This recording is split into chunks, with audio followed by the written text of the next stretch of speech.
Welcome to our show. Today we're diving into the fascinating world of early rocket development and its connection to military history. Our guest is an expert in this field. Can you start by telling us about the pioneers of rocketry? Absolutely. It's a pleasure to be here. The early days of rocketry were marked by a mix of theoretical thinkers and practical experimenters. We had visionaries like Tsiolkovsky and Oberth, who were primarily focused on the theoretical aspects of rocketry. Then there was Goddard, who conducted small-scale experiments. But these individual efforts, while important, weren't enough to really push rocket technology forward in a big way. Interesting. So what led to the real breakthrough in rocket development? Well, it's quite a story. The real breakthrough came about through a series of coincidences. And believe it or not, it was closely tied to the Treaty of Versailles after World War I. But to understand that, we need to look at the role of artillery in the war. Oh, I see. Can you tell us more about the artillery used in World War I? Certainly, World War I was primarily an artillery war. Both sides relied heavily on large guns for combat on land and sea. For instance, in the Battle of Jutland, which was the largest naval battle between battleships in history, they used massive shells ranging from 280 millimeters to 381 millimeters in diameter. On land, they typically used smaller calibers, with 155 millimeters guns being common. Wow, those are some big guns. Was there any particularly notable artillery piece from that time? Absolutely. One of the most famous was the Paris gun, also known as the Wilhelm gun. Now, despite its reputation, it actually had a relatively modest caliber of 210 millimeters, similar to a heavy cruiser's main armament. What made it extraordinary was its incredibly long barrel, 36 meters in length. 36 meters. That's longer than a tennis court. How did they even manage that? It was quite a feat of engineering.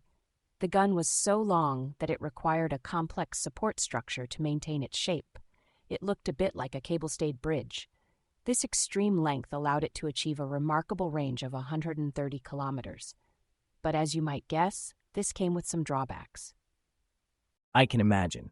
What kind of problems did they face with such a massive gun? Well, for starters, accuracy was a big issue. The shells, which only weighed about 100 kilograms, often missed their intended targets in Paris. It also had limited firepower due to the small payload. And operating it? That was a whole other challenge. It required a crew of over 80 people and caused tremendous recoil with each shot. That sounds like a lot of effort for not much payoff. Did it have any significant impact? You're right about the effort-to-payoff ratio, but it did have a profound psychological impact on Parisians. They lived in constant fear, never knowing when or where the next shell might strike. Plus, the projectiles reached an astonishing altitude of 40 kilometers, entering the stratosphere. This actually laid some groundwork for future ballistic missile technology. Fascinating. So how does this tie into the development of rockets? Well, as World War I was ending, Germany realized its defeat was inevitable. They surrendered before fighting reached their homeland, which led to a lot of discontent among Germans. This sentiment would later contribute to the rise of the Nazi Party. The Treaty of Versailles imposed harsh restrictions on Germany, limiting their army and prohibiting many military projects. But here's the kicker. They overlooked the potential of rockets as weapons. Ah, I see where this is going. So the Germans saw an opportunity in rockets? Exactly. Colonel Becker of the German Armaments Office took notice of the Society for Space Travel, which included rocket enthusiasts like Oberth and von Braun. Becker recognized that rockets could overcome the limitations of traditional artillery. They could fly higher, reach greater distances, and were much easier to transport and deploy. That's really interesting. How did this lead to actual rocket development? Well, the Society for Space Travel played a crucial role. One of its members, Nebel, began collaborating with the military to research liquid-fueled rockets. The military provided a testing ground disguised as a civilian project. Nebel was incredibly resourceful, obtaining materials and support through various means. His workshop even became a temporary refuge for many during Germany's post-war economic crisis. Wow, Nebel sounds like quite a character. Did they make any progress with their experiments? They did. After 8 months of work, they developed the Repulsor I rocket. Its first flight wasn't great, it hit a roof eave and tumbled through the air, but they kept improving.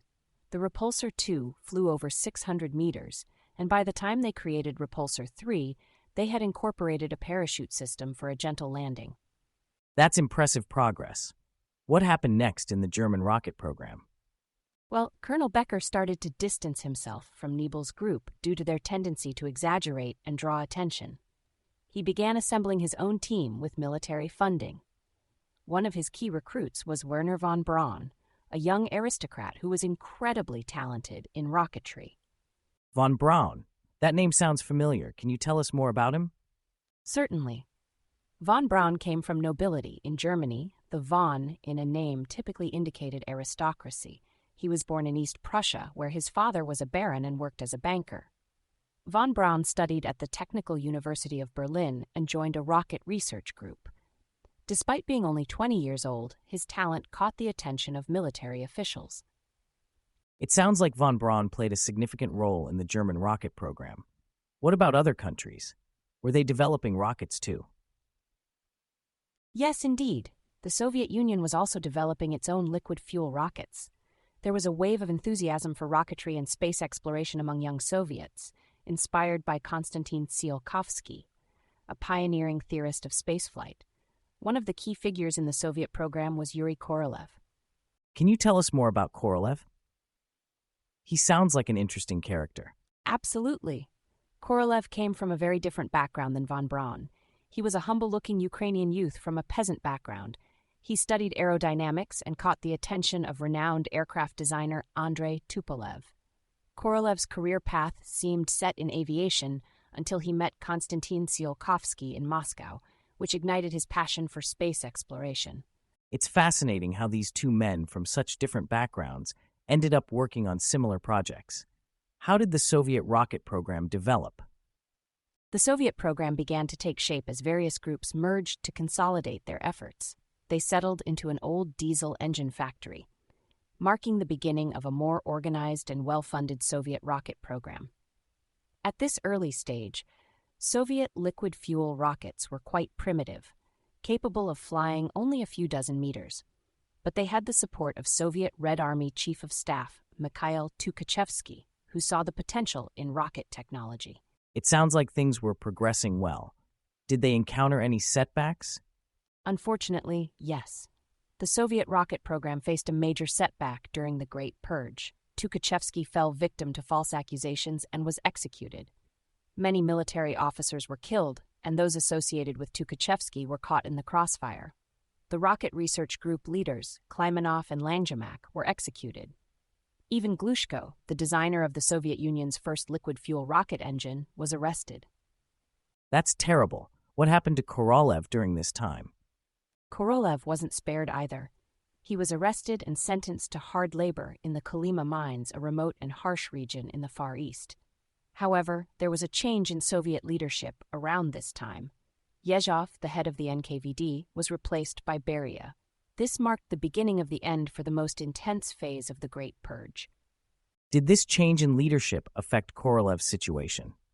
It did, but not immediately. One of Beria's first actions was to order Korolev's transfer to Moscow. However, by the time this order was issued, Korolev had already been en route to his place of exile for 2 weeks. It's a stark reminder of how quickly fortunes could change in those turbulent times.